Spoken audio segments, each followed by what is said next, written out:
રાધે રાધે, જય સિયારામ. રાધે રાધે, જય સિયારામ, જય સિયારામ. આપણે શ્રી શ્રી ગોપાલ ભટ્ટ ગોસ્વામીનું ચરિત્ર ચાલે છે. ગોપાલ ભટ્ટ ગોસ્વામીના ચરિત્રમાં આગળ વધીએ તો વૃંદાવન રસ માધુરી ઇન મિલી આસ્વાદન કિયો. વૃંદાવનની જે રસ માધુરી છે, વૃંદાવનનું આ જે રસ છે, એ આ બધા ભક્તોએ ભેગા મળીને આસ્વાદન કર્યું. આ બધોય ભક્તો ભેગા મળીને આસ્વાદન કરે છે. તો કે એવી રીતે કેમ આસ્વાદન કર્યું? તો કે રસ જ એવો છે કૃષ્ણ લીલાનો કે ભેગા મળીને આસ્વાદન કરવાની વસ્તુ છે. નાગરીદાસે એક પદ લખ્યું છે, હમ તો ભૈયા વૃંદાવન રસ અટકે. આ નાગરીદાસ નું પદ છે કે હે ભાઈ, અમે તો વૃંદાવનના રસમાં અટકી ગયા છીએ. મતલબ નાગરીદાસ એમ કહે છે કે જ્યારથી અમને વૃંદાવનનો રસ મળ્યો છે ત્યારથી અમારું બીજે ક્યાંય મન જાતું જ નથી. હમ તો ભૈયા વૃંદાવન રસ અટકે, જબ લગી યા રસ અટકે નાહી, તબ લગી બહુ જગ ભટકે. જ્યાં સુધી વૃંદાવનના રસમાં એટકા નહોતા ત્યાં સુધી જગતમાં અમે ખૂબ ભટક્યા. બધી જગ્યાએ ભટકી ભટકીને થાકી ગયા. એટલું ભટક્યા કારણ કે અમે વૃંદાવન રસમાં એટકા નહોતા. કહેવાનો ભાવ શું છે કે જેને કૃષ્ણ ભક્તિ મળી ગઈ, કૃષ્ણ રસ મળી ગયો, પછી એ વ્યક્તિ ક્યાંય અટકતા ભટકતા નથી. ત્યાં સુધી આ અટકવાનું ભટકવાનું છે, નહીતર કાંઈ અટકવા ભટકવાનું રહેતું નથી. ભય મગન સુખ સિંધુ માંજ, યહ સબ તજ કે જગ ખટકે.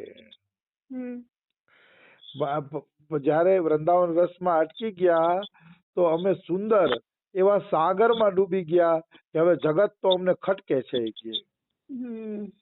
એવા અમે રસ સાગરમાં, કારણ કે વૃંદાવન રસ છે ને એ અગાધ રસનો સાગર છે, અને એમાં જીવ એકવાર ડૂબી ગયો એટલે જગતનો રસ એને ખારો લાગે છે, ખટકે છે, એમાં કોઈ એટલે કોઈ શંકા નથી. નાગરિયા અબ ચરિત વિલોકત, નાગરી નાગર નટકે.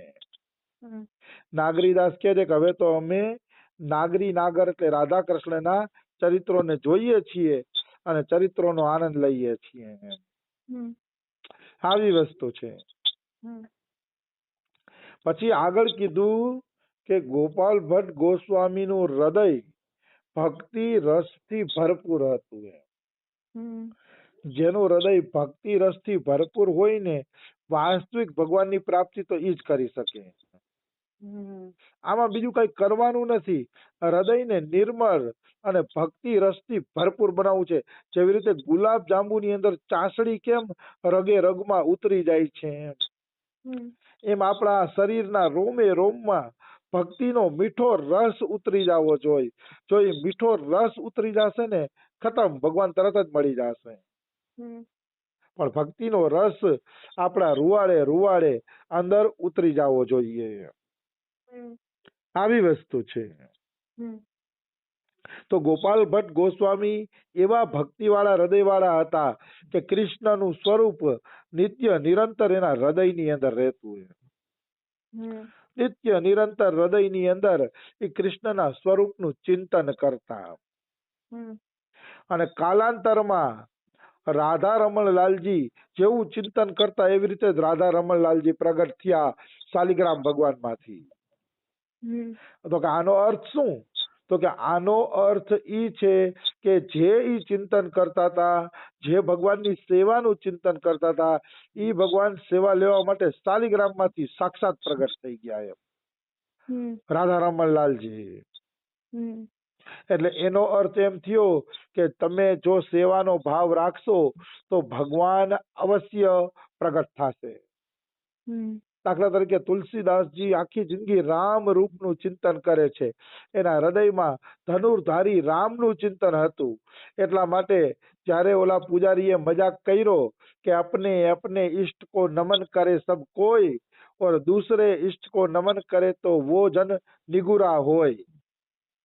મતલબ નુગરો હોય એ બીજાને નમન કરે, નગર બાકી તો પોતાના ઈષ્ટ દેવતાને જ નમન કરવાના હોય। આ સાંભળીને તુલસીદાસને આવેશ આવ્યો હોય અને કહે દે કહા કહો છબી આપકી ભલે બને હો નાથ, તુલસી મસ્તક તબ નમે જબ ધનુષ બાણ લો હાથ। કહેવાનો ભાવ છે કે તુલસીદાસના હૃદયમાં રામ રૂપ હતું, રામના રૂપનું ચિંતન હતું, તો એને ચોખ્ખું કહી દીધું કે ભાઈ તુલસીનું મસ્તક તો હવે ત્યારે જ નમશે જ્યારે તમે ધનુષ બાણ હાથમાં લ્યો। ધનુષ બાણ હાથમાં લ્યો તો મસ્તક નમે, નહીતર નમે નહીં। તો રામે કૃષ્ણએ ધનુષ બાણ ધારણ કર્યું અને રામ રૂપમાં એને દર્શન આપ્યા, કારણ કે જે રૂપ તમારા હૃદયમાં રમતું હશે ને એ રૂપમાં ભગવાન તમને દર્શન આપશે। હાલાકી તત્વથી તો બધાય ભગવાન એક જ છે, પણ જે રૂપમાં તમારી પ્રગાઢ પ્રીતિ હશે ને એ રૂપમાં ભગવાન પણ દર્શન દેવાનું પસંદ કરશે। પ્રગાઢ પ્રેમ, દિવ્ય પ્રેમ તમારા હૃદયમાં હશે તો એ રૂપમાં ભગવાન દર્શન અવશ્ય આપશે, એમાં કોઈ શંકા નથી, નિશ્ચિત કોઈ શંકા નથી। કોઈ પણ એક રૂપને હૃદયમાં વસાવી લ્યો। જો તત્વથી તો ભગવાન એક જ છે। હમણાં હું હનુમાન પ્રસાદ પોદારની વસિયત વાંચતો હતો। હનુમાન પ્રસાદ પોદારે પોતાના એક પુસ્તક છે એમાં વસિયત લખી છે પોતાની। એ વસિયતમાં પોદારજીએ ચોખ્ખું લખ્યું છે કે હું બધાય ધર્મને માનું છું, બધાય સંપ્રદાયને માનું છું અને એ પણ માનું છું કે બધાયના રસ્તા એક જ જગ્યાએ જાય છે કે પણ બધાયના રસ્તાનું વર્ણન અલગ અલગ એટલા માટે છે કે તમારે બરસાના આવવું હોય તો ગોવર્ધનથી અવાય, છાતાથી પણ અવાય। આમ રાજસ્થાનમાં ઊંચા ગામ છે સખીનું કામા, ત્યાંથી પણ બરસાના અવાય। તો બધાય અલગ અલગ રસ્તેથી આવે છે તો વર્ણન તો અલગ અલગ જ થવાનું છે ને, કારણ કે જે જે રસ્તેથી આવ્યો છે એ રસ્તાનું વર્ણન કરે છે। એવી જ રીતે ઈશ્વરને પામવાના અનેક રસ્તા છે પણ લક્ષ્ય એક જ છે। હા એટલું ખરું જે જે રસ્તેથી આવ્યો છે એનું વર્ણન કરશે, બાકી ઈશ્વર અલગ અલગ છે જ નહીં। ઈશ્વર એક જ છે, એને પામવાના રસ્તા એક જ છે, એમાં કોઈ એટલે કોઈ શંકા નથી।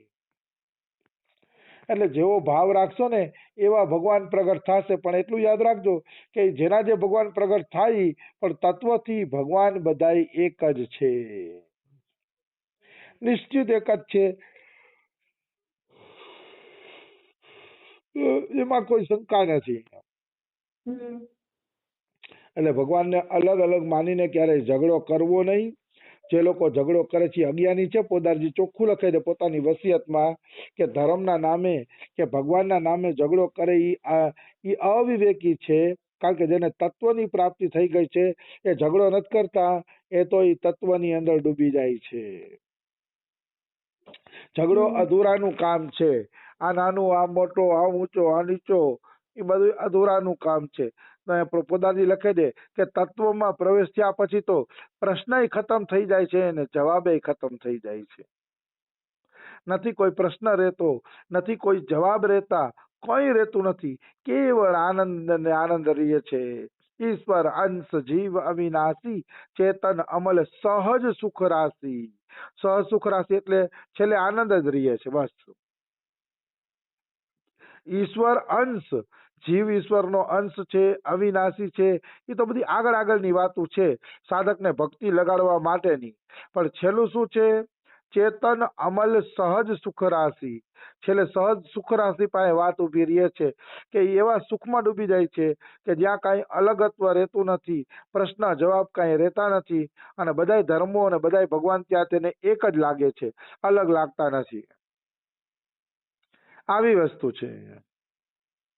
તો કોઈ અહીંયા પ્રશ્ન કરે કે ભાઈ બધાય ભગવાન એક જ છે, તો જે એક ભગવાન છે એ કોણ છે? કૃષ્ણ છે કે રામ છે કે કોણ છે? સાચું કહું ને આશ્ચર્ય થશે બધાને, જે નિર્ગુણ તત્વ છે ને એમાંથી જ આ બધા સગુણ ઉત્પન્ન થયા છે। તત્વ એક જ છે નિર્ગુણ, નિર્ગુણ તત્વ જે છે એમાંથી સગુણ ભગવાન ઉત્પન્ન થયા છે। પછી બધા ભગવાન એક જ છે એવું નથી, પણ ઉત્પન્ન બધા નિર્ગુણમાં થાય છે। બરફ પાણીમાંથી જ બને, કારણ કે પાણીમાંથી જ બરફ બને, બરફનું પાણી બને પણ એ પાછો બરફ ન બની શકે, બરફ પાણીનો જ બને. કારણ કે પાણીનું અસ્તિત્વ છે, બરફનું અસ્તિત્વ નથી. સીધો ક્યાંયથી બરફ પેદા નથી થતો, પણ પાણી પેદા થાય છે ભગવાનની દયાથી.